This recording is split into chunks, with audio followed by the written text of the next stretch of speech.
আজকে আমরা দেখবো ওয়েব ডিজাইন এবং এইচটিএমএল। আর এটা হচ্ছে ওয়েব ডিজাইনের উপর আমাদের প্রথম ক্লাস। আর আজকে আমরা শিখবো ওয়েব পেজের পরিচিতি, অর্থাৎ একটা ওয়েব পেজের বিভিন্ন অংশ শিখবো আমরা। তো চলো শুরু করি। একটা ওয়েব পেজ দেখতে চতুর্ভুজ আকৃতি হয়, আর এই চতুর্ভুজ আকৃতিকে আমরা বলি বডি। আবার বলতেছি, একটা ওয়েব পেজ দেখতে হয় চতুর্ভুজ আকৃতি, আর এই চতুর্ভুজকে আমরা বলবো বডি। এই বডির এইটুকু অংশকে বলে বডি শুরু, আর এইটুকু অংশকে বলে বডি শেষ। এখন কোশ্চেন হচ্ছে, বুঝবো কিভাবে বডি শুরু এবং বডি শেষ? এক্ষেত্রে বডিকে আমরা শুরু বোঝাতে শুধু বডি শব্দকে আমরা অ্যাঙ্গেল ব্র্যাকেট দিয়ে আবদ্ধ করি, এবং বডি শেষ বোঝাতে আমরা বডি শব্দকে আমরা অ্যাঙ্গেল ব্র্যাকেটের সাথে প্রথমে আমরা একটা স্ল্যাশ দিব। এক্ষেত্রে অ্যাঙ্গেল ব্র্যাকেট দ্বারা বোঝায় বডি শুরু, আর স্ল্যাশ যুক্ত অ্যাঙ্গেল ব্র্যাকেট বোঝায় বডি শেষ। এবং এই চতুর্ভুজে উপরের যে অংশটা থাকে এটাকে বলে হেড অংশ, আর হেড অংশে যে লেখাটা থাকবে এটাকে বলে টাইটেল। আর টাইটেলের শুরুতে আমরা লিখবো হেড, এবং টাইটেল লেখা হয়ে গেলে আমরা লিখবো হেড শেষ। হেড শুরু বুঝবো কিভাবে?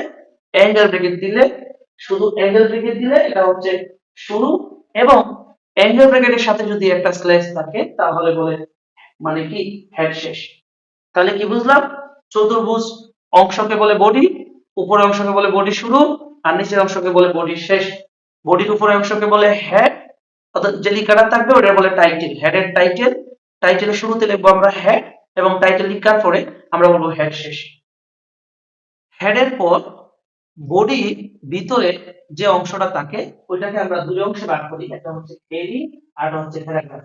হেডিং হলো বডির ভিতরে সর্বপ্রথম লাইন, যা যা টেক্সট আকারে থাকবে এবং এটা একটু হালকা বোল্ড থাকবে। অর্থাৎ সহজ কথা, বডির ভিতরে প্রথম যে লেখাটা থাকবে ওটা আমরা হেডিং, আর হেডিং কে আমরা এইচন দিয়ে প্রকাশ করব। তো যে লেখা থাকবে তার শুরুতে আমরা লিখবো এইচন, তারপর লেখাটা লিখবো, তারপর এইচনটা শেষ দিব। অর্থাৎ হেডিং এ প্রকাশ করা হয় এইচন।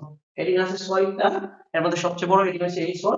সবসময় আমরা এর যাই লেখা থাক আমরা হেডিং অন ধরব। তো এর যা লেখা থাকবে শুরুতে আমরা লিখবো হেডিং অন, শুরু, শুরু বোঝাতে আমরা শুধু অ্যাঙ্গেল ব্র্যাকেট, তারপরে লেখাটা লিখবো অর্থাৎ হেডিং লিখবো, তারপরে হেডিং শেষ।